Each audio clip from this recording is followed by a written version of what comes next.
Jadi ada pengandaian, lebih baik hilang satu etnik daripada hilang seorang ulama.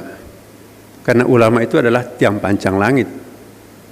Dan jadi yang kita akan bentuk di dalam pondok pesantren bukan sekedar al-alim, tapi al-alimul alama. Assalamualaikum warahmatullahi wabarakatuh. Alhamdulillahilladzi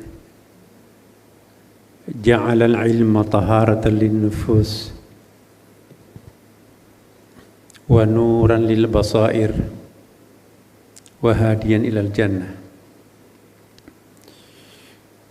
Walhamdulillahil qail fi kitabil aziz kama arsalna fikum rasulan minkum yatlu alaikum ayatina wa yuzakkikum wa yu'allimukum kitab wal hikmah wa yu'allimukum ma lam takunu ta'lamun. Asyhadu an la ilaha illallah wa asyhadu anna Muhammadan abduhu wa rasuluh sahibul burhan. Allahumma salli wa sallim ala sayyidina wa habibina wa syafi'ina wa maulana wa atba'ina wa qurrata a'yunina wa imamina Muhammadin sallallahu alaihi wasallam. Amma ba'd. Yang sama-sama kita muliakan, kita ta'zimi para masyayikh yang hadir dalam pertemuan yang sangat-sangat mulia ini. Wabil khusus ada Adinda Pak Yai Dr. Kiai Haji Abdul Ghaffar Rozin, tentu beserta seluruh anggota majelis. Yang saya hormati pejuang pesantren di DPR, Bapak Marwan Dasopang. Kita doakan semoga tetap menjadi Komisi 8. Ya. Yang saya hormati sahabat kita, ya. Di sini ada Profesor Nur Rahmat, juga adalah pejuang pesantren dan memimpin Basnas, dan tentunya banyak sekali para alim ulama di sini. Ada Ibu Alisa Wahid. Bapak Ibu sekalian, izinkan mungkin saya memberikan sambutan sedikit agak lain, karena ini kan sangat strategis nih. Pertama, saya komit seperti pertemuan kita yang pertama waktu kemarin, kita ada meeting audiensi di kantor, bahwa pondok pesantren inilah memang yang harusnya menjadi tuan rumah di Republik ini. Saya ingat apa kata Cak Nur, seandainya tidak ada pemerintah kolonial, maka sesungguhnya yang terkenal pertama di Indonesia itu misalnya Universitas Lirboyo, Universitas Termas, Universitas Tabuirang, bukan UI, bukan UGM, bukan ITB. Sejarahlah yang membelokkan nomenklatur ini menjadi seperti apa adanya sekarang. Jadi salah satu fungsi kami, Pak Dasopan, Pak, kami ingin mengembalikan sejarah. Karena kalau sejarah ini kita tidak perbaiki, maka umat Islam itu nanti akan banyak dikorbankan. Dan kita harus berani menyuarakan kebenaran dimanapun kita berada. Bapak Ibu sekalian, poin pertama, ya, karena tadi kita bicara tentang strategi pengembangan pondok pesantren. Ada sesuatu yang perlu diperkuat kembali di pondok pesantren. Kita dulu baca pondok pesantren, apalagi disertasinya Tradisi Pesantren, Pak Profesor. Itu saya kira buku yang terbaik tentang, walaupun ada kritikannya ya, tetapi bagi saya itu sangat very inspiring. Di situ kita tahu apa itu arti pondok pesantren dan seterusnya. Terminologinya sangat bagus ya. Jadi saya kira kita perlu memiliki buku itu. Tapi yang ingin saya tekankan betul kendali mutu untuk pondok pesantren ini, dalam mengukur pondok pesantren pada yang saya muliakan para anggota majelis masyayikh ini, kita jangan larut dengan ukuran-ukuran yang dibuat oleh lembaga-lembaga yang sekuler, lembaga-lembaga yang dibentuk untuk suatu kepentingan sangat pragmatis. Ukurlah pondok pesantren itu dengan ukurannya sendiri. Karena kita semuanya di sini insya Allah dari pondok pesantren. Bahwa metodologi, atau mungkin kita mulai dari ontologinya dulu. Ontologi, epistemologi, dan aksiologi di pondok pesantren itu sangat berbeda dengan ontologi perguruan atau sekolah tinggi atau universitas. Ontologi keilmuan ya dengan metodologi formalnya seperti juga yang kita lihat di dalam kitab alat-alat ukur di termasuk Kementerian Agama, yang diukur itu adalah formalitasnya. Korbanlah pesantren itu sebetulnya. Saya memberikan satu contoh konkret. Di pondok pesantren itu kita tidak hanya diajarkan bagaimana memahami Al-Quran sebagai kitabullah, tetapi juga diajarkan bagaimana Al-Quran itu juga sebagai kalamullah. Lain kitabullah, hadal kitabul raiba fihi hudal lil muttaqin. Tapi kalamullah di atas sana di langit. Alif lam mim, dzalikal kitabu, those over there, so far from here. Dzalikal kitabu la raiba fihi hudal lil muttaqin. Kitabullah hudal linnas. Tetapi kalamullah hudal lil muttaqin. Jadi mari kita kembali membenahi kurikulum kita di pondok pesantren. Jangan sampai nanti kita terkontaminasi oleh tolak ukur pendidikan formal, sehingga kita tidak mempelajari Al-Quran sebagai kalamullah, hanya mempelajarinya sebagai kitabullah. Lain epistemologinya, lain metodologinya mempelajari kitabullah dengan kalamullah. Maaf ini saya tidak menggurui Bapak Ibu sekalian. Saya hanya ingin mengingatkan kembali pada diri saya dan kita semuanya. Mempelajari kitabullah, baca dari dosen, lulus, udah oke. Tapi mempelajari kalamullah nggak gampang. Hudal lil muttaqin. Man humul muttaqun? Hal nahnu muttaqun? Apakah kita sudah muttaqun? Saya kira enggak. Inna akramakum minallahi atqakum, ya kan. Maka itu saya mohon betul pondok pesantren itu kita jangan hanya mempelajari Quran sebagai kitabullah, tapi juga sekaligus kalamullah. Bagaimana mengakses kalamullah? La yamassuhu illal mutahharun. Ma ma'na tahara? At-tahara itu bukan pembersihan fisik berwudu. Kombinasi antara tahara dan nadhafah, an-nadhafah dengan at-tazkiyah, itulah disebut dengan at-tahara menurut Imam Al-Ghazali. Jadi itu pertama.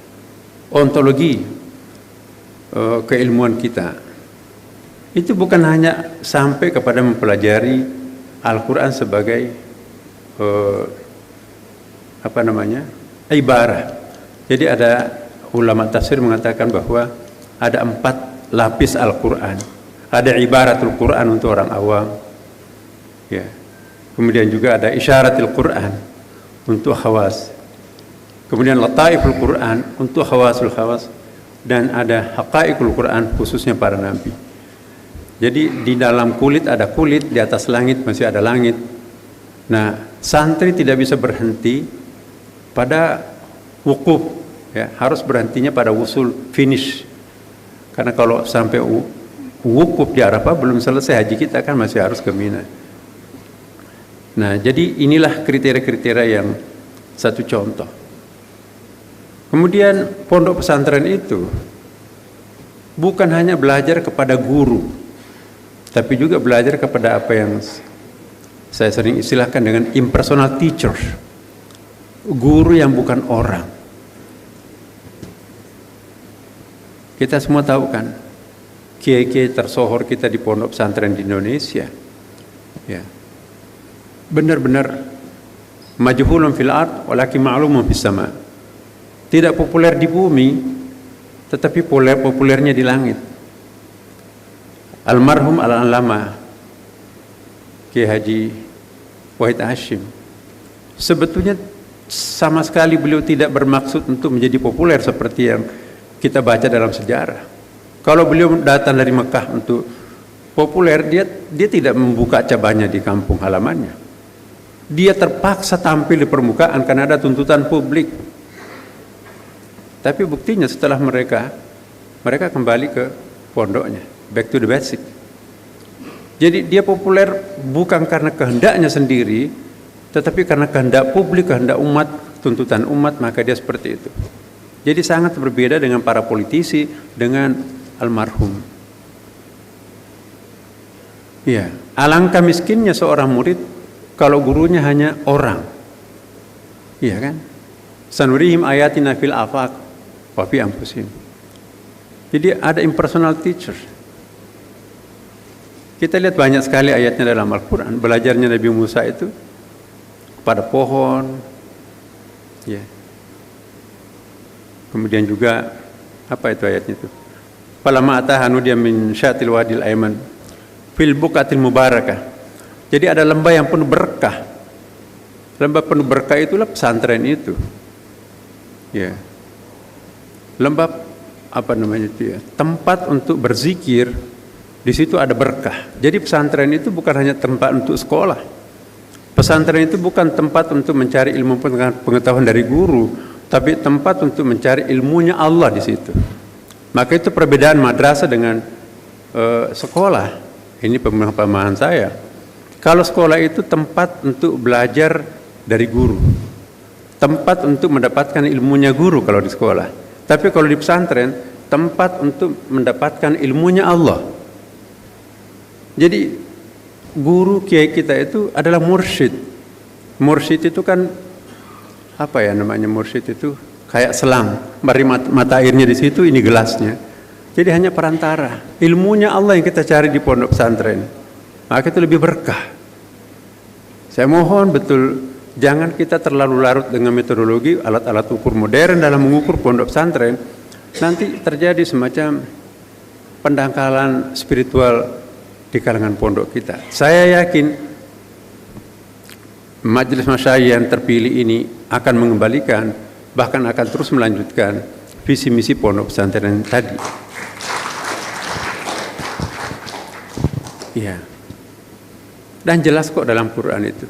Fas'alu ahla dzikr in kuntum la ta'lamun. Tidak dikatakan fas'alu ahlal ilm. Ya kan? Kenapa enggak dikatakan tanyalah kepada para ilmuwan? Kalau mentok kepada sains larinya ke filsafat, mentok ke filsafat itu mau kemana? Ya lari ke ahli zikir. Manhum, siapa itu ahli zikir? Itu pondok pesantren. Itu ulama. Maka itu Rasulullah mengatakan bahwa penting sekali ulama itu. Ada hadis Nabi kan, la mautu qabilatin aisar min mauti alimin. Lenyapnya suatu suku, satu etnik, ya, itu lebih ringan daripada hilangnya seorang ulama. Jadi ada pengandaian, lebih baik hilang satu etnik daripada hilang seorang ulama. Karena ulama itu adalah tiang pancang langit. Jadi yang kita akan bentuk di dalam pondok pesantren bukan sekedar al-alim, tapi al-alimul alama. Mendalam dan juga meluas dan juga arif. Di pondok pesantren bukan kita mencari ilmu saja ya. Kalau dalam literatur Arab itu ilmun lebih banyak diartikan sebagai pengetahuan yang diperoleh melalui olah nalar. Tapi pengetahuan yang diperoleh melalui olah batin itu yang disebut ma'rifah. Jadi ilmu dan ma'rifah itu digabungkan di pondok pesantren. Kalau di sekolah-sekolah yang aktif itu adalah otak kiri, reason. Tapi di pesantren itu yang aktif adalah otak kanan kita, mengajari kita feeling. Pendidikan karakter itu di malam hari. Man talabal ula syairul layali. Ya. Wa minal laili fatahajjad bihi nafilatan lak asa ayyab'ataka rabbuka maqama mahmuda, itu wa minal lail. Nah, kita di malam hari kan. Produktifnya pondok pesantren itu di malam hari. Enggak ada berkah di siang hari. Berkah itu di malam hari. Ya. Jadi banyak ayat yang bisa kita lihat untuk mendukung. Tadi ayat saya bacakan. Kama arsalna fiikum rasulan minkum yatlu alaikum ayatina. Sebagaimana kami utus rasul di antara kalian. Wa yuzakkikum. Itu fi'il mudhari kan, ilmu pesantrennya. Jadi ini menarik nih. Rasulullah SAW diungkapkan dalam Al-Quran itu umumnya menggunakan fi'il mudhari. Wa yuzakkikum, masih bisa mensucikan kan. Tawassul kepada Nabi. Ya, bukan hanya nanti di hari akhirat, tapi sekarang kita sudah bisa minta syafaatnya Rasulullah. Wa yu'allimukumul kitabah, yu'allimu fi'il mudhari. Wa ya'limukum ma lam takunu ta'lamun. Bahkan di situ lam, ya kan? Tidak dikatakan ma la takunu ta'lamun. Kalau la takunu ta'lamun itu an-naun. Tidak tahu, tapi kalau dapat dari dosen kita tahu. Kalau lam takunu ta'lamun an-knowable, tidak akan pernah bisa kita ketahui kecuali langsung dari beliau. Maka itu alangkah miskinnya seorang murid kalau gurunya hanya orang hidup.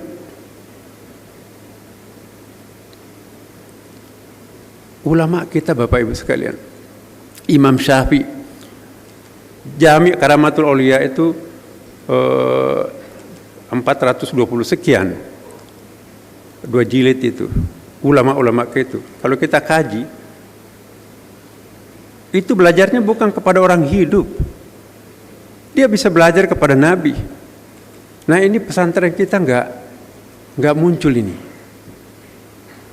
Imam Al-Ghazali, baca kita biografinya kan, ya Syekh, ada sejumlah hadis kami tidak dapatkan dalam Ihya. Ya walad, saya tidak pernah menulis satu hadis dalam Ihya tanpa sebelumnya saya konfirmasi kepada Nabi. Benar enggak engkau pernah mengatakan ini ya Rasulullah? Sebelum Nabi ngangguk, saya tidak tulis dalam Ihya Ulumuddin.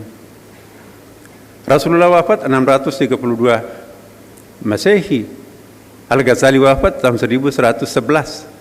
Al-Ghazali lebih muda lagi. Khudhatul kitab khususul hikam, bermimpi dikasih buku oleh Rasulullah, buku benaran khususul hikam itu kan. Nah, banyak Imam Syafi'i. Contoh banyak sekali. Karena kita percaya ya bahwa orang suci itu, orang dekat dengan Tuhan itu sebetulnya tidak mati. Wala tasabanna alladziina qutilu fi sabilillahi amwata bal ahya inda rabbihim yurzaqun. Siapa bilang orang-orang warasatul anbiya itu wafat? Nabi pun juga fi'il mudhari terus. Innallaha wa malaikatahu yusalluna 'alan nabi. Jadi bagaimana mengasah otak kanan di santri ini yang harus dikembalikan. Jangan hanya mengasah otak kiri kita, hanya reason melulu, tapi enggak ada pengasahan feeling. Ya. Ma'rifah itu diperoleh melalui otak kanan, bukan otak kiri. Nah, kemudian hebatnya kalau orang menjadi alim pondok pesantren, jin pun dia bisa kalahkan tuh kan. Kalau jin itu apa? Kita lihat kisah Nabi Ibrahim. Ada kan ayatnya itu ya. Siapa yang bisa mendatangkan mahliga itu? Sogokan Ratu Balkis itu. Kata kata Ifrit. Ya. Ana atika bihi qabla an taqum min maqamik. Saya bisa menghadirkan permata itu sebelum kalian beranjak, sebelum Anda beranjak. Ya. Tapi Nabi Sulaiman belum puas. Ada nggak bisa lebih cepat? Maka dia mengangkat tangan, seorang santri ulama pada waktu itu. Apa katanya? Anatika bihi qabla irtada ilaika tarfuk. Saya bisa menghadirkan benda itu sebelum Bapak berkedip matanya. Jadi jin itu kalah terhadap para santri. Dan terakhir Bapak Ibu sekalian, saya ingatkan betul kepada majelis syuyukh kita ini, betul-betul tolak ukur dalam mengukur pondok pesantren itu, sekaligus motivasinya adalah ingat dalam surah Al-Kahfi ayat 60. Ya kan? Apa itu? Wa qala Musa li fatahu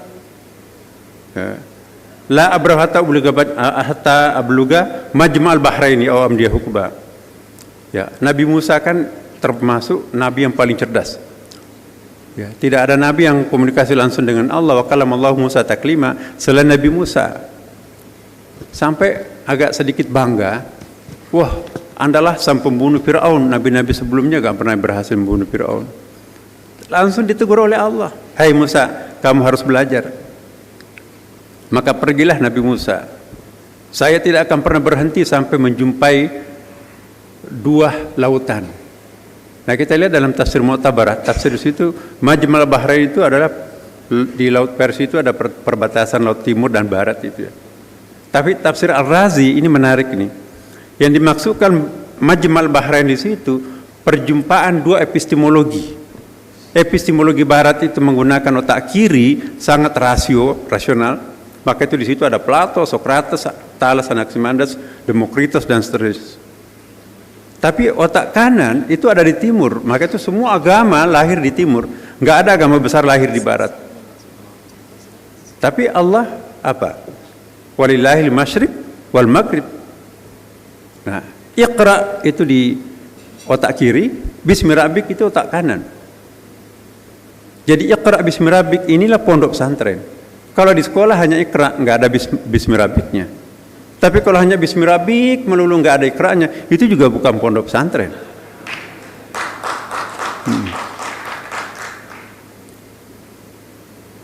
Jadi mohon kita kembalikan marwah, wibawa dan spiritualitas pondok pesantren. Ini sekarang lagi tren di barat ini. Bukunya Kers Armstrong yang terakhir ini, The Secret Nature. Dia membayangkan bahwa dunia barat itu akan berpaling ke timur. Sudah selesai otak ini dengan hadirnya spiritual artificial intelligence itu. Kenapa? Karena ternyata AI itu nggak ada apa-apanya dibandingkan dengan potensi kalbu manusia itu. Nah, kita kan di sini memang itu 3.000 tahun kata beliau. 3.000 tahun bumi ini dihuni oleh manusia hidup dan survive tidak mengandalkan teknologi, tapi mengandalkan otak kanan. Alam itu yang membuka dirinya kalau ingin menanam, jangan tanam, aku nggak cocok. Ya. Alam itu yang bersahabat dengan manusia, kamu jangan pergian karena langit akan hujan deras dan gelombang tinggi. Sekarang ini ramalan cuaca nggak ada hujan tapi malah banjir. Jadi kita dikerjain oleh alam. Makanya itu mukjizat al-karamah ini berikan tempat. Kata Armstrong ini, ada dua kehilangan. Kita kehilangan feeling yang sangat kuat. Dulu bapak ibu kita, feelingnya orang itu yang menggunakan selalu mengasah otak kanannya itu luar biasa. Seperti guru-guru kita terdahulu di pondok pesantren. Karamahnya, apa itu karamah? Ialah orang yang selalu melatih otak kanannya. Kalau hanya rasio itu nggak ada mukjizatnya rasio itu. Nah, inilah fas'alu ala dzikr, bukan fas'alu ala ilm. Jadi ini mumpung ada kesempatan Bapak Ibu sekalian, saya ingin sekali menyampaikan ini. Saya teriak-teriak beberapa waktu yang lalu, UIN sudah harus mensponsori epistemologi huduri ini, jangan hanya husuli melulu. Tapi nggak laku. Saya mohon betul, bisa nggak pondok pesantren mengembalikan marwah pondok pesantren, bukan hanya mampu memahami Kitabullah, tapi juga sekaligus mampu memahami kalamullah. Jadi Bapak Ibu sekalian, nah pondok pesantren ini dengan adanya Undang-Undang nomor 18 tahun 2019 dan Kepres nomor 82 tahun 2021, ditambah lagi tadi saya catat betul Gus ya, 2 sayap tadi itu luar biasa. Tapi masih kurang. Apa yang tadi saya sampaikan ini belum masuk di poin itu. Bagaimana mewibawakan, bukan mensakralkan pondok ya, tapi bagaimana memperkuat spiritualitas pondok pesantren. Ya. Alangkah miskinnya seorang santri kalau gurunya hanya orang hidup. Bahkan Imam Syafi'i itu mengatakan bahwa begini, apa syairnya tuh?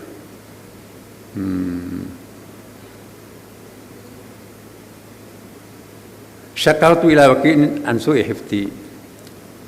Itu biasanya Imam Syafi'i kalau tidak menggunakan bin itu guru spiritualnya yang sudah wafat. Tapi kalau pakai bin itu masih hidup.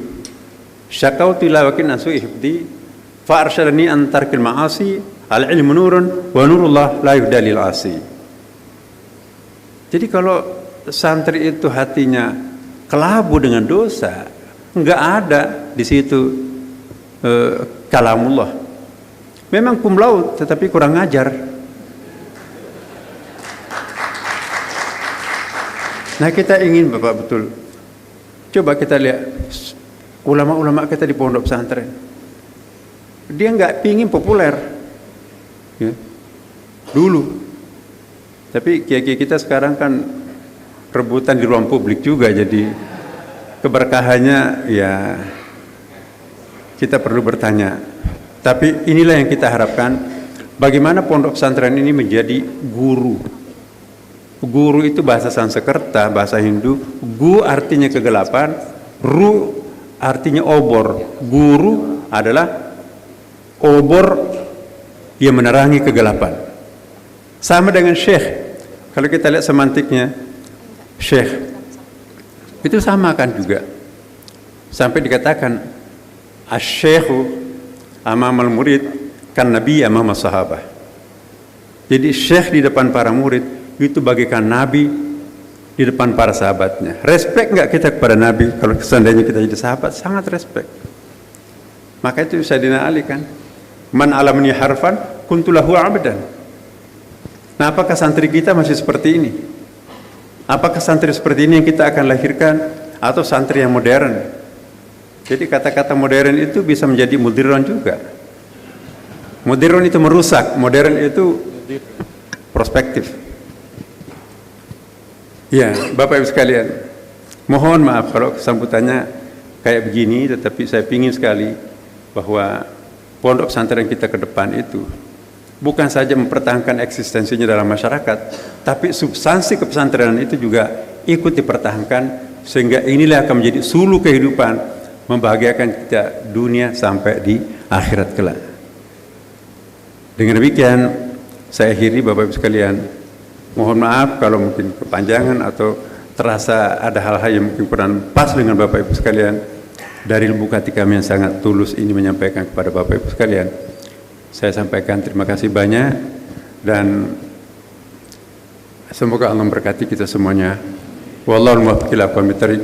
Wassalamualaikum warahmatullahi wabarakatuh.